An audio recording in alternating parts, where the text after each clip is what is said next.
ये जो बिल मेरे साथी श्री किशन रेड्डी जी ने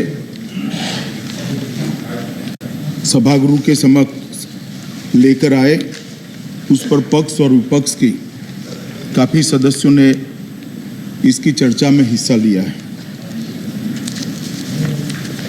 होना तो ये चाहिए था कि आतंकवाद के खिलाफ ये जो बिल है, इसके लिए इस सदन के अंदर यूनानिमिटी होती, एक वाक्यता होती, एक सोच होती, तो देश भर के अंदर एक अच्छा मैसेज जाने की संभावना थी। खैर, सबने अपने अपने तरीके से काफ़ी मुद्दे खड़े करे हैं और मैं सारे मुद्दों का एक एक कर उत्तर दूंगा। उपसभापति महोदय, सबसे पहले कहा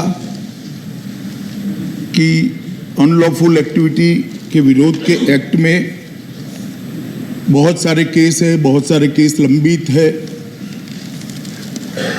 सजाओं का प्रमाण बहुत कम है। इस प्रकार के उल्लेख काफी सदस्यों ने किए।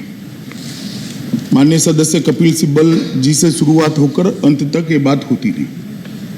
मैं थोड़ी स्पष्टता आपके माध्यम से इस गृह के सदस्यों के सामने रखना चाहता हूं सभापति महोदय, कि उन्होंने दो आंकड़े मिक्सअप करके सदन के सामने रखे।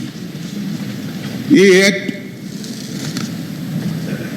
राज्य भी इस्तेमाल कर सकते हैं और केंद्र की एजेंसी एनआईए भी इस्तेमाल कर सकती है, और जो टोटल आंकड़े दे दिए उन्होंने, हर राज्य का आंकड़ा भी इसमें समाहित है, एनआईए का आंकड़ा भी समाहित है। तो मैं थोड़ा सिर नीर अलग करना चाहता हूं सभापति महोदय। मैं सबसे पहले सदन के सभासदों के सामने एनआईए के आंकड़े रखना चाहता हूं।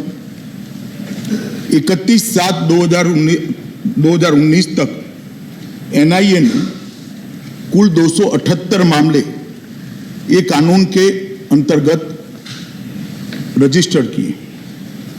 278 मामलों में से 204 मामलों में आरोप पत्र दायर किया गया और कुल 54 मामलों में अब तक फैसला आया है और 54 में से 48 मामलों में सजा हुई। तो सजा का दर 91% है और मैं गर्व के साथ कहना चाहता हूं सभापति महोदय, दुनिया भर की सभी एजेंसियों में सजा का दर अपनी एनआईए का सबसे ज्यादा है। ये सदन के जानकारी। कुल 221 आरोपियों को सजा हुई है और 92 आरोपियों को अदालत ने दोषमुक्त किया है।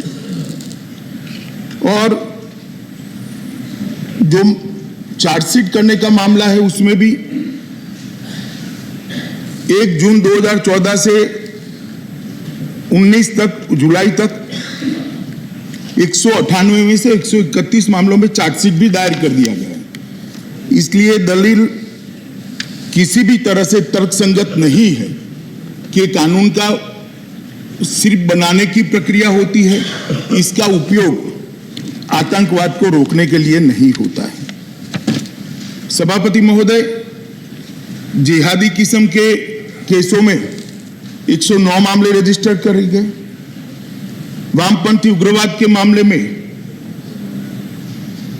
27 मामले रजिस्टर किए गए। नॉर्थ ईस्ट के अंदर अलग अलग हथियारी ग्रुपों के खिलाफ 47 मामले रजिस्टर किए गए। खलिस्तानवादी ग्रुपों के ऊपर 14 मामले रजिस्टर किए गए हैं। फॉरेन करेंसी के दुरुपयोग के लिए और हवाला के लिए 45 मामले रजिस्टर किए गए और अन्य 36 मामले रजिस्टर किए गए। और सभी मामलों में कोर्ट के अंदर चार्जशीट करने की प्रक्रिया कानून के तहत हुई है। आज तक एक भी केस में चार्जशीट न करने के कारण किसी को मुक्ति नहीं मिली। तो ये जो बात कही गई यहाँ पर कि कानून सिर्फ बनाते हैं, इसका उपयोग नहीं होता है और आतंकवाद की रोकथाम के लिए इसका कोई उपयोग नहीं, तो और कड़ा क्यों करना? ये तर्क मुझे लगता है तर्कसंगत नहीं है। दूसरा कहा गया कि व्यक्ति को आतंकवादी घोषित करने की जरूरत क्या है।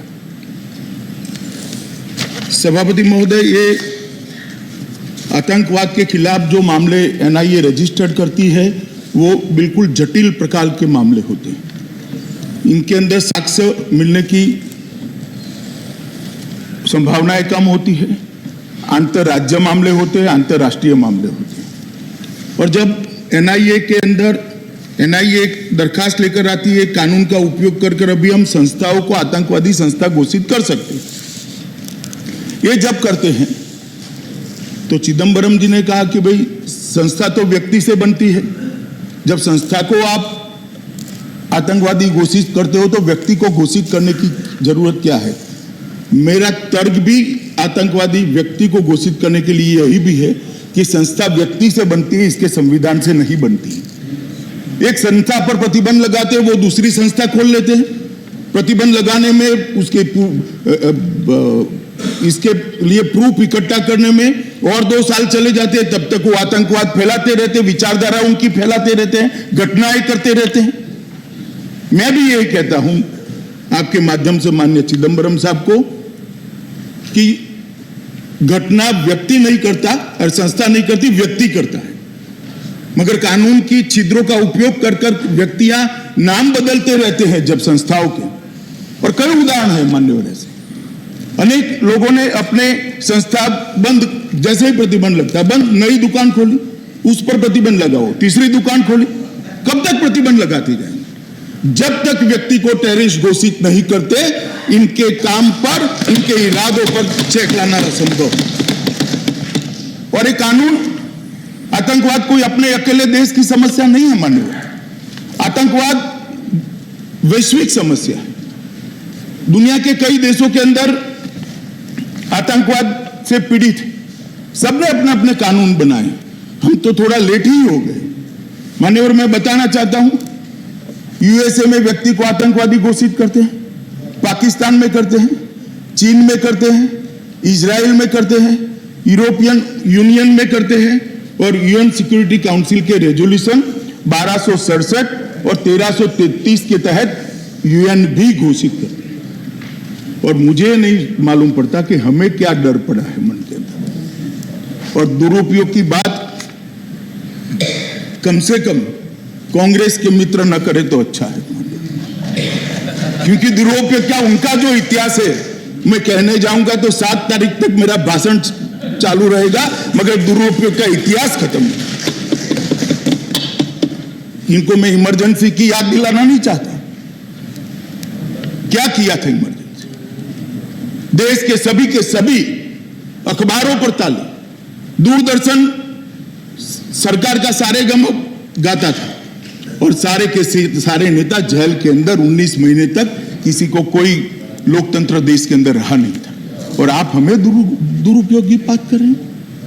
जरा अपना पास्ट देख लीजिए। और दुरुपयोग क्या, क्यों किया था? देश पर खतरा था ना जी। इलाहाबाद हाईकोर्ट ने तत्कालीन प्रधानमंत्री के इलेक्शन को रद्द कर उनको प्रधानमंत्री न रहने के लिए बाध्य किया था, इसलिए दुरुपयोग किया था। और आप हमें दुरुपयोग की बात कर रहे। अभी एक भाषण किया माननीय सदस्य दिग्विजय सिंह ने, मैं उनकी गुस्सा समझ सकता हूं। अभी चुनाव हार कर आए तो स्वाभाविक रूप से गुस्सा पड़ा होगा, यहां निकलना भी चाहिए, ठीक है निकल जाए। मगर मेरा कहना यह है कि सभापति महोदय, मैंने उनको नहीं टोका है, मैंने उनको नहीं टोका है। हाँ तो सभापति के माध्यम से कहा है तो मैं जवाब तो दूंगा ही। आपका लंबा अनुभव है, आपको मालूम है सदन में किस तरह से बात होती है।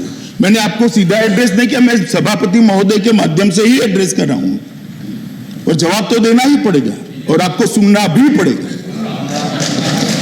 मान्यवर, उन्होंने कहा कि एनआईए के 3 केस के अंदर ही सजा नहीं हुई। क्यों नहीं हुई भला?